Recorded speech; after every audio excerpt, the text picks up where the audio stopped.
2016 से 2019-20 के बीच में 2020-22 से 3 गुना से ज़्यादा अवैध खनन हुआ है। मैं शीघ्र ही ईडी को पत्र लिखूंगा, क्योंकि ईडी के जो अधिकारी हैं, जांच अधिकारी, उनसे मिलना मुनासिब नहीं होता है। लगेगा कि मैं जांच को प्रभावित कर रहा हूँ, कुछ कर रहा हूँ। भारतीय जनता पार्टी में या किसी और पार्टी में जाना चाहूँ, मगर मैं ये करता हूँ ज़रूर कि जैसे सबकी अभिलाषा होती है, मेरे मन में अभिलाषा रहती है कि भाई विधानसभा में रहे, मंत्री रहे, एक बार संसद के गलियारा में भी जाने का संयोग बने, तो दिल्ली भी किसी सीट से तकदीर आजमा सकता था। पूर्वी जमशेदपुर से विधायक सरयू राय हमारे साथ हैं। लगातार ये अलग अलग मुद्दों पर अपनी बात रखते हैं, मुखरता से अपनी बात रखते हैं, लेकिन इसी बीच कुछ ऐसे बयान सामने आ जाते हैं कि राजनीतिक गलियारों में फिर से वो चर्चा तेज हो जाती है कि सरयू राय वापस से भाजपा में जाने वाले हैं। सर, एक आपका इंटरव्यू पढ़ रहा था किसी चैनल में, जिसमें ये बताया गया कि आप फिर से भाजपा में जाने वाले हैं, अगर भाजपा बुलाती है तो। कितनी सत्यता है इस बात में? देखिए, आपसे बातचीत होती है, किसी पत्रकार मित्र से बात होती है, तो अखबार में हेडलाइन लगाना उनकी स्वतंत्रता है। बातचीत में आप किन बिंदुओं को प्रमुखता देंगे, इसके लिए आप स्वतंत्र हैं। मैंने इतना ही कहा है जहाँ भी बात हुई है कि जब से मैं सामाजिक जीवन में उतरना आरंभ किया, तो 1962 में जब मैं 8वीं क्लास में पढ़ता था, तब से मेरा संबंध राष्ट्रीय स्वयंसेवक संघ से हुआ। मैं अपनी गांव की शाखा में 3 साल तक मुख्य शिक्षक रहा, विद्यार्थी परिषद में काम किया, जनसंघ के साथ काम किया, भाजपा के साथ काम किया, एक विचारधारा के साथ काम किया। तो जो उस समय मेरी विचारधारा थी और कालांतर में बनी, आज भी वही विचारधारा मेरी विचारधारा है। भाजपा जिसका प्रतिनिधित्व राजनीतिक क्षेत्र में करती है। मैं ये नहीं कह सकता हूँ कि किसी कारण से मैं भाजपा से अलग हो गया, तो मैंने विचारधारा को तिलांजलि दे दिया। तो राजनीति में भी मेरी विचारधारा वही है।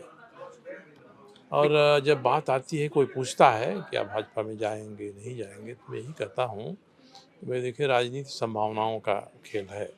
कल क्या होगा कोई नहीं कह सकता है, मगर आज वस्तु स्थिति यही है कि न भाजपा के किसी ने मुझसे इस बारे में बात किया है, न मैंने किसी से बात की है, पहल की है। तो स्थिति जैसी पहले थी वैसी थी। अब आगे क्या होगा, किस तरह से होगा, हम कह नहीं सकते, मगर मैंने यह भी स्पष्ट किया है कि अगर भाजपा में जाने की स्थिति बनी, तो मैं केवल इसलिए नहीं जाऊंगा कि वहां जाकर 2024 में चुनाव आ रहा है तो लोकसभा से कहीं चुनाव लड़ लूँगा, या अगली विधानसभा में उनके साथ चुनाव होकर जीत जाऊंगा, जीतने की संभावना ज़्यादा रहेगी।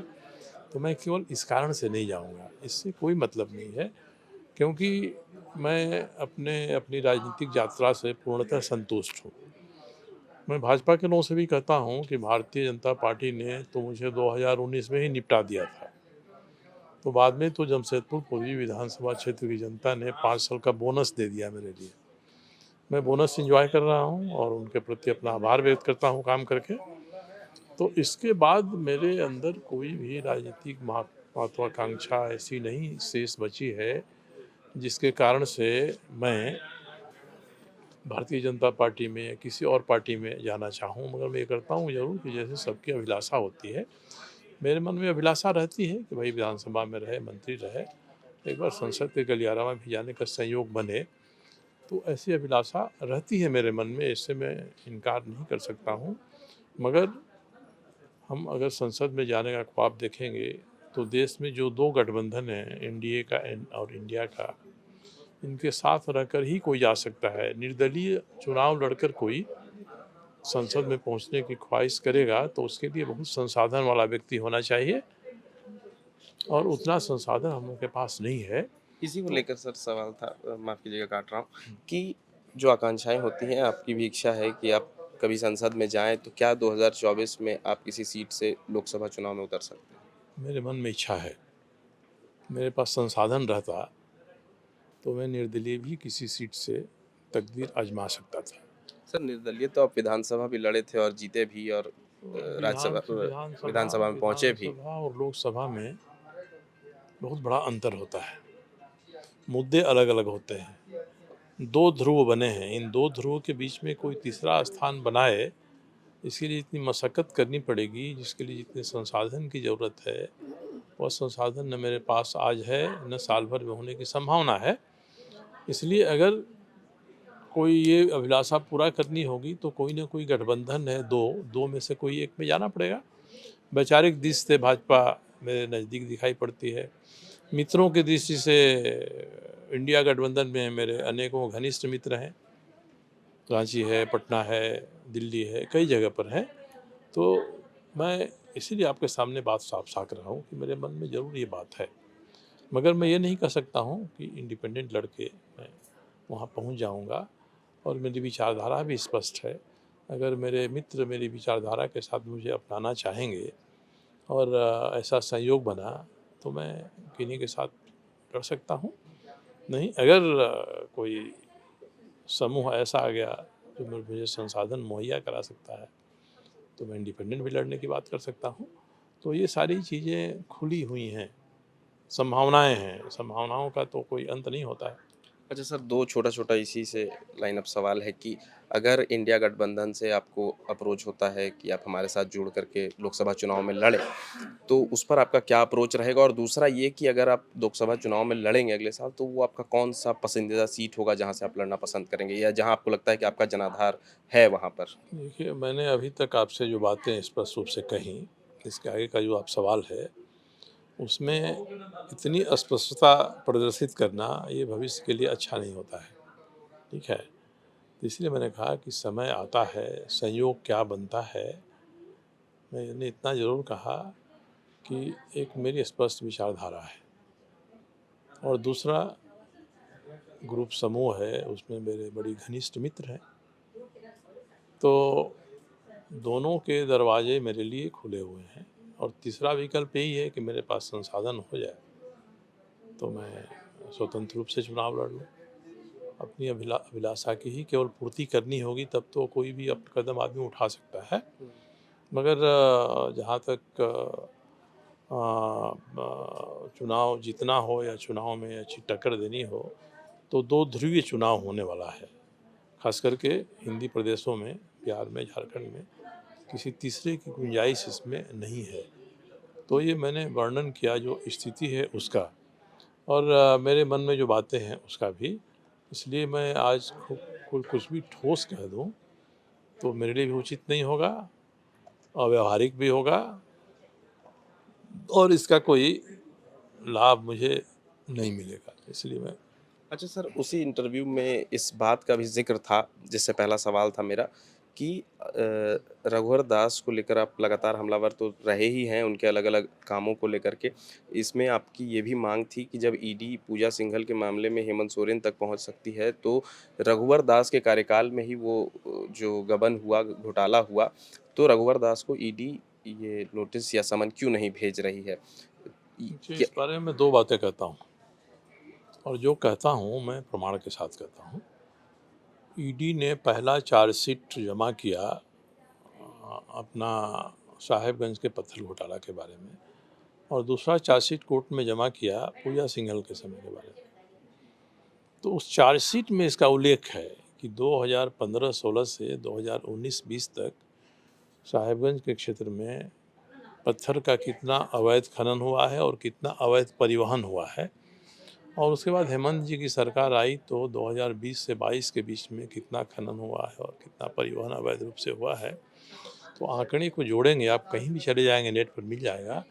तो 2015-16 से 2019-20 के बीच में 2020-22 से 3 गुना से ज़्यादा अवैध खनन हुआ है। तो इसीलिए मैं कहता हूँ कि जो किरदार अवैध खनन को प्रोत्साहित करने वाले हैं, वे समान हैं, उस सरकार में भी, इस सरकार में भी। प्रेम प्रकाश जैसे जो लोग हैं, तो अब अभी में आप पूछ रहे हैं और हेमंत सोरेन को समन दे रहे हैं, तो थोड़ा प्रेमालाप रघुवर दास जी से भी तो करना चाहिए। पूछना तो चाहिए, उनके समय में भी आपको जांच की दिशा को वहाँ तक ले जाना चाहिए। आप 2020 तक छिटक जाएंगे तो आपकी छवि पर असर पड़ेगा। दूसरा है कि पूजा सिंघल को जिन आरोपों में ईडी ने जेल में बंद करके रखा है, उन्हीं आरोपों में 2018 में रघुवर दास जी ने उनको क्लीन चिट दे दिया है। ये निर्दोष हैं, उनका प्रमोशन भी कर दिया है। तो ईडी को पूछना चाहिए ना एक बार कि भाई क्यों, कैसे आपने दिया, क्या कारण थे। तीसरा, शराब घोटाले की बात आ रही है। 2017-18 में ही पहली बार प्लेसमेंट एजेंसियां नियुक्त की गई। मैं तो अपने समिति के माध्यम से घूमता हूं जिलों में, तो मुझे एक पैसे का औचित्य नहीं लगता है कि प्लेसमेंट एजेंसियां क्यों हैं। मगर ये 2017-18 में शुरू हुई। प्रेम प्रकाश नाम का व्यक्ति उसके पीछे था। आज जो हो रहा है उसमें जोगेंद्र तिवारी के साथ प्रेम प्रकाश हैं। तो इसमें अगर हेमंत सोरेन जी को बुलाते हैं तो रघुवर दास जी से नहीं पूछने का कोई कारण नहीं है। वैसे ही ज़मीन के घोटाले हैं। ज़मीन के घोटाले में भी ईडी के पास पर्याप्त सबूत आ रहे हैं कि 2015-16 से 19-20 के बीच में बहुत ज़्यादा घोटाले हुए हैं। किरदार एक ही हैं।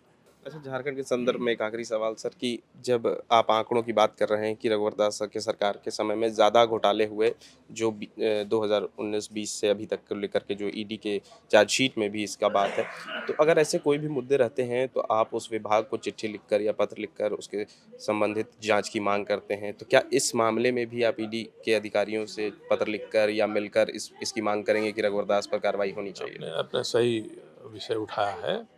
मैं जो कह रहा हूँ, ईडी ने जो किया है अपने चार्जशीट में लिखा है, मैं उसके आधार पर बात कर रहा हूँ। मेरी जो बात है, तो मैं तो 3 दर्जन घोटाले रघुवर दास जी के समय में हुए, उसकी लिस्ट मेरे पास है। मैंने 3 पुस्तकें भी लिखी हैं विस्तार से बताकर, सारे सबूत देकर।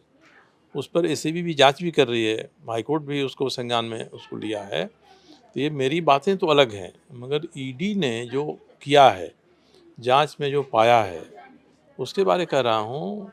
और मैं शीघ्र ही ईडी को पत्र लिखूंगा, क्योंकि ईडी के जो अधिकारी हैं, जांच अधिकारी, उनसे मिलना मुनासिब नहीं होता है। लगेगा कि मैं जांच को प्रभावित कर रहा हूँ, कुछ कर रहा हूँ। वो मिलना भी पसंद करेंगे कि नहीं करेंगे। मैं इस संदर्भ में ज़रूर एक पत्र बनाकर उनको नोटिस दूंगा कि भाई आपकी जांच में ये चीज़ें आई हैं, तो आप क्यों 2020 में रुक जा रहे हैं, क्यों नहीं 2015 तक जा रहे हैं। प्रयास तो करिए, पूछिए तो, बुलाइए तो। थैंक यू सर, बहुत अच्छा लगा आपसे बात करके। क्या हमारा आपका? हमारा नाम है ऋषभ गौतम और कैमरे के पीछे हैं अभिषेक और आप देख रहे थे द फोर्थ पिलर .न्यूज़। धन्यवाद।